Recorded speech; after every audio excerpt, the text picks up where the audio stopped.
नमस्कार दोस्तों।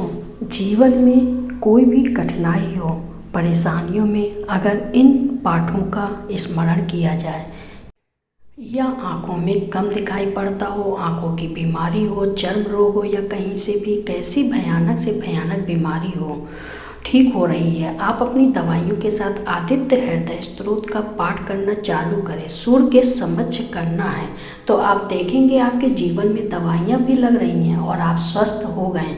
दो ग्रंथों को आप पकड़ कर चलिए प्रतिदिन। अगर जीवन में चाहते हैं कुछ हो हमारे जीवन में, तुम्हारे कार्य सफल हों, तुम जो मेहनत करो यह उन्नति प्रदान करे, प्रगति प्रदान करे, तो ये 5 पाठों में से एक पाठ अपने जीवन में अपना लो प्रतिदिन और 6 महीना लगाकर करो।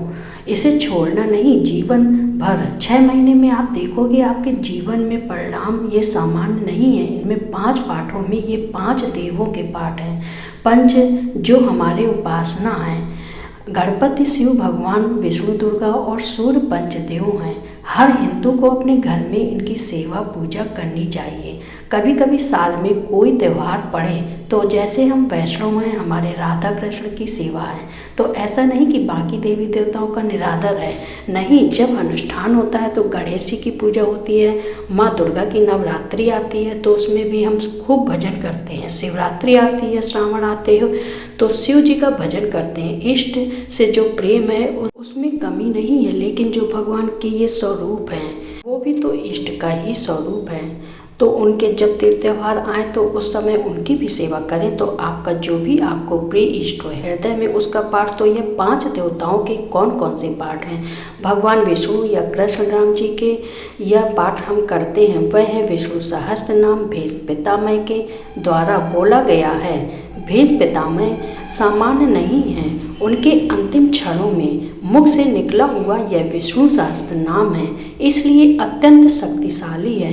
करने वाले के जीवन में वाणी को अलौकित कर देता है, बुद्धि को अलौकित कर देता है, पूरे शरीर में तेज को प्रकट कर देता है।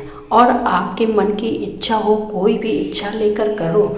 मैं तो यह कहूँगी कि संसार की इच्छा मत रखना, पर फिर भी अगर आप कोई बाधा और विपत्ति में हैं, कष्टकारी उसमें हैं, तो अवश्य इस पाठ का सहारा लेना। तो विष्णु सहस्त्र नाम, शिव जी के भक्त हो तो शिव महिमा या शिव मानस पूजा, देवी के भक्त हो तो दुर्गा सप्तशती, सूर्य के भक्त हैं तो जीवन में बीमारियां इतनी बनी रहती हैं कि दवाई पर दवाई ले जा रहे हैं, असर नहीं हो रही। आदित्य हृदय स्तोत्र का पाठ करें।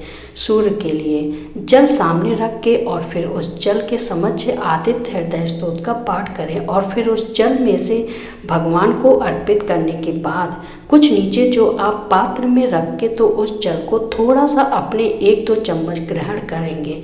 तो जैसी भी बीमारी हो, आँखों में कम दिखाई पड़ता हो, आँखों की बीमारी हो, चर्म रोग हो, या कहीं से कैसे भी भयानक से भयानक बीमारी हो जो डॉक्टरों से भी ठीक नहीं हो रही हो, आप अपनी दवाइयों के साथ आदित्य हृदय स्तोत्र का पाठ करना चालू करो। सूर्य के समक्ष करना है तो आप देखेंगे आपके जीवन में दवाइयाँ भी लग रही हैं और आप स्वस्थ हो गए। यह सभी जागृत पाठ हैं। और अंत में है गणेश जी के लिए। जीवन में हर कार्य में विघ्न बाधाएं आती हैं, कष्ट होता है, कार्य बन नहीं रहे हैं, तो गणेश अथर्वशीष का पाठ 6 महीने तक प्रतिदिन करो।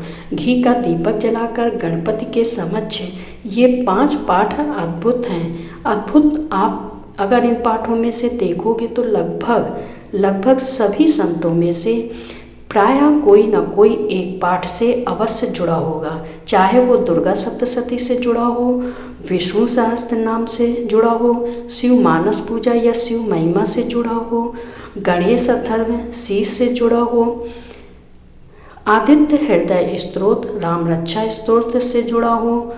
यह पाठ सिद्धि देने वाले हैं, इसलिए अपने जीवन में कम से कम एक नियम तो रखो कि कोई एक पाठ करेंगे। जब तो पाठ के बाद का है, पाठ ही नहीं करते जब कैसे बनेगा, तो पाठ तो कम से कम करो। और उसके बाद है गीता जी का। गीता जी का अध्ययन करो।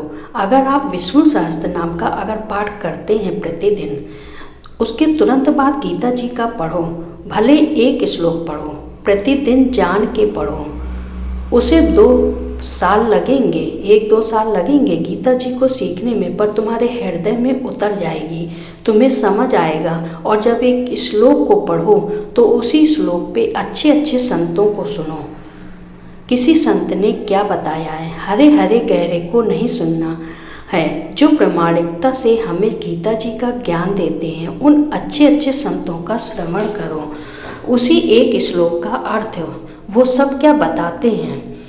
धीरे धीरे गीता जी आपके हृदय में उतर कर जाएंगे और आचरण में हो जाएंगे। अभी शास्त्र सुनने पड़ रहे हैं, बात तो तब बने यह शास्त्र आपके जीवन में उतरते हुए दिखाई पड़े। ये शास्त्र चलने चाहिए जीवन में। कैसे चलने चाहिए? चलते फिरते ही आपका जीवन ही लोगों के लिए प्रेरणा का काम करे। अभी तो पढ़ना पड़ रहा है और एक समय आएगा कि आपके जीवन से लोग सीखेंगे। वह सबसे बड़ी शिक्षा होती है। कितने महात्मा हैं जिनके जीवन से लोग सीखते हैं, हम बैठकर सीख रहे हैं। वहाँ संतों का जीवन बताता है, उनका पूरा जीवन भागवत का होता है, पूरा जीवन भगवत गीता का होता है, शास्त्रों का होता है, वेद में होता है। उनके प्रत्येक आचरण में भागवत की भक्ति छुपी होती है।